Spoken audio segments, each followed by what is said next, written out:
الحمد لله نحمده ونستعينه ونستغفره ونؤمن به ونتوكل عليه. أما بعد فأعوذ بالله من الشيطان الرجيم. بسم الله الرحمن الرحيم. يا أيها الذين آمنوا اتقوا الله وكونوا مع الصادقين. وقال النبي صلى الله عليه وسلم: الصدق ينجي والكذب يهلك. صدق اللہ العظیم. انتہائی واجب الاحترام محترم سامعین، قرآن مجید کی جو آیت مبارکہ تلاوت کی گئی ہے، اس آیت مبارکہ میں اللہ رب العالمین اہل ایمان سے، مسلمانوں سے مخاطب ہے. اللہ رب العالمین یہ اعلان فرماتے ہیں: اے ایمان والو، اللہ سے ڈرتے رہو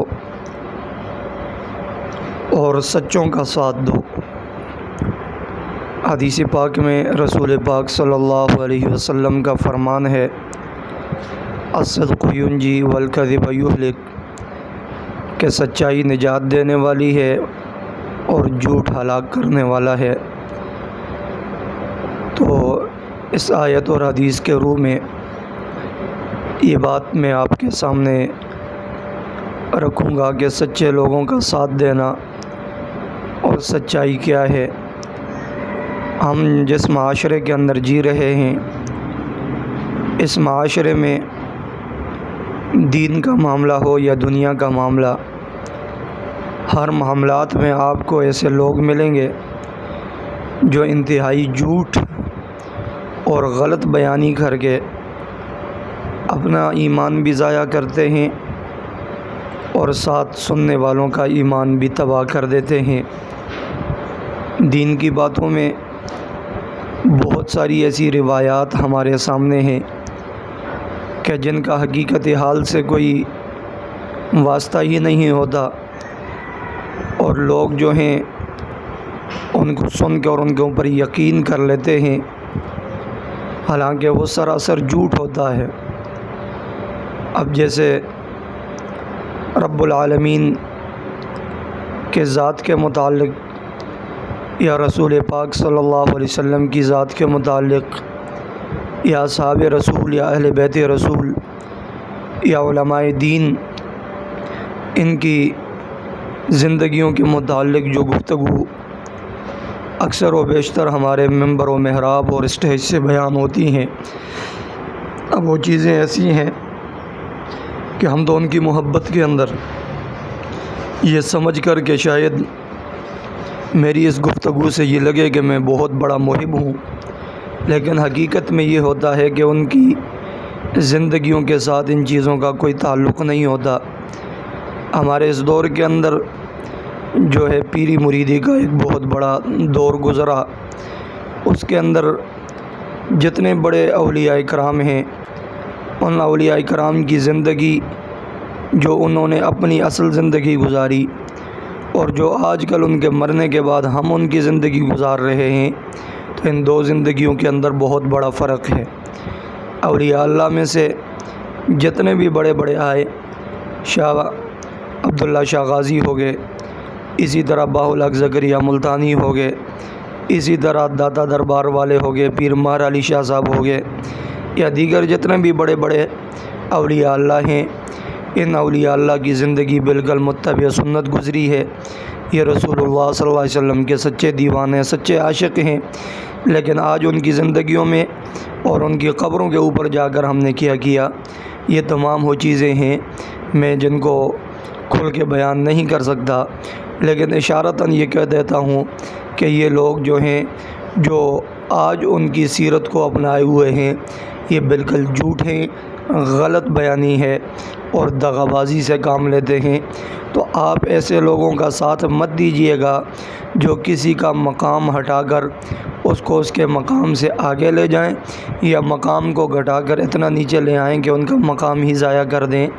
تو یہ بالکل جو ہے غلط چیز ہے۔ دین کے اندر اور دنیا کے اندر کسی کی محبت میں غلو کر لینا یہ بالکل بھی جائز نہیں ہے۔ آپ دین کے معاملے میں غلو کریں گے، آپ پھر بھی جو ہیں بے دین ہو جائیں گے، اور جن کا جو مقام ہے دنیا کے معاملے میں غلو کریں گے آپ پھر بھی بدنام ہو جائیں گے۔ تو اس لیے دین کے معاملے میں جیسے نبی پاک صلی اللہ علیہ وسلم کی محبت ہے، یہ ہم سب کے ایمان کا جز ہے۔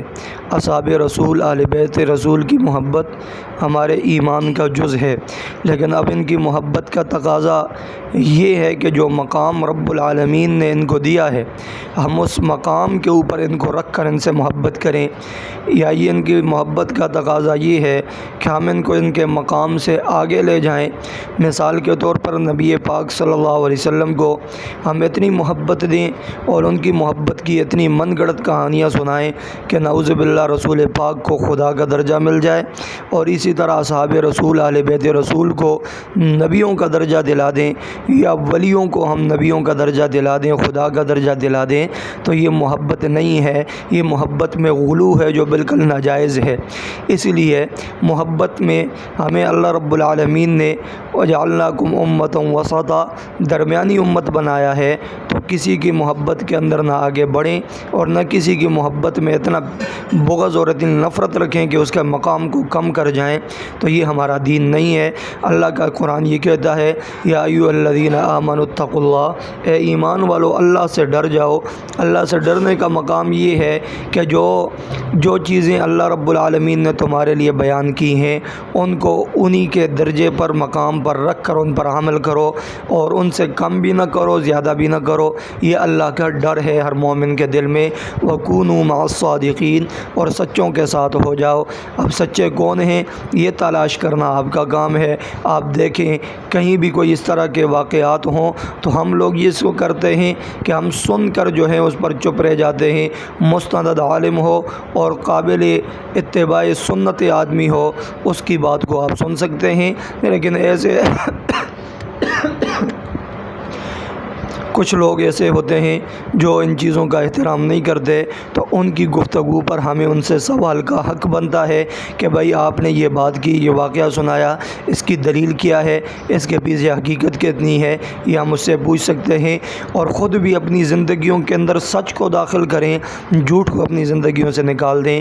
اس لیے کہ ہم جب تک سچ نہیں بولیں گے نجات ہمارا جو ہے ہمارا سامنے نہیں کر پائے گی، ہمیں ہمیشہ ہلاکت کا سامنا کرنا پڑے گا۔ اس لیے کہ نبی پاک صلی اللہ علیہ وسلم نے فرما دیا الصدق ینجی والکذب یہلک، سچائی نجات دینے والی ہے۔ ہم جب تک ہر معاملے میں دین یا دنیا کے معاملے میں سچائی کو اختیار نہیں کریں گے، ہمیں نہ دین کے اندر کامیابی مل سکتی ہے اور نہ دنیا کے اندر کامیابی مل سکتی ہے۔ اس لیے یہ عزم، یہ ارادہ آج کے درس کا پیغام ہے کہ نہ ہم نے دین میں اور نہ دنیا میں کسی جگہ بھی جھوٹ کو شامل نہیں کرنا، بلکہ ہمیشہ سچائی کو اختیار کرنا ہے۔ اللہ رب العالمین مجھے اور آپ کو عمل کرنے کی توفیق عطا فرمائے۔ وآخر دعوانا ان الحمد للہ رب العالمین۔